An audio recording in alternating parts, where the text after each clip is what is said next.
हिरवे चणे आणि तुरीची डाळ ह्या दोघांची मिळून आपण आज ठेचा तडका डाळ बनवतो. ती झटपट बनते, त्याचबरोबर वेगळी चवही देऊन जाते. चला करूयात. त्यासाठी हिरवे चणे आणि तुरीची डाळ जी आहे ती मी कुकरला शिजवून घेतली. मस्त अशी गरगरीत अशी शिजली. आता त्याला आपण फोडणी देऊयात. त्यासाठी हिरवी मिरची घ्यायची, लसूण, अद्रक घ्यायचं आणि थोडीशी कोथिंबीर घ्यायची. थोडंसं चिमूटभर मीठ घालायचं त्यामध्ये आणि हा ठेचा ठेचून घ्यायचा. फोडणीसाठी तेल घ्यायचं. त्यामध्ये मोहरी, जिरं, हिंग, कढीपत्ता हे सगळं तेलामध्ये परतून घ्यायचं. त्यानंतर जो टोमॅटो आहे तो घालायचा. तोही तेलामधून छान शिजवून घ्यायचा. मग आपण तो झणझणीत जो हे बनवला आहे, ठेचा बनवला आहे तो घालायचा त्यामध्ये.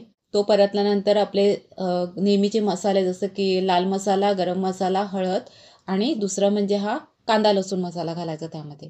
त्यामुळे चव ह्या डाळीला आमटीला छान येते. आणि त्यानंतर आपण शिजवलेली जी डाळ आहे ती घालायची. पाणी घालायचं आवश्यकतेनुसार. आता त्यामध्ये जे आपण मसाले, ठेचा जे सगळं काय घातलंय ते सगळं मिक्स होण्यासाठी थोडं असं ढवळून घ्यायचं. चवीनुसार मीठ घालायचं, वरून कोथिंबीर घालायची आणि एक उकळी काढून घ्यायची. ही झणझणीत चवीची ठेचा आमटी चवीला खूपच मस्त लागते, छानच लागते. एकदा करून तर पहा. तर मग अशा जेवणासाठी लागणाऱ्या साध्या साध्या रेसिपीज येत राहतील, त्या तुम्ही पाहत राहा. आणि ही रेसिपी पाहिल्याबद्दल थँक्यू.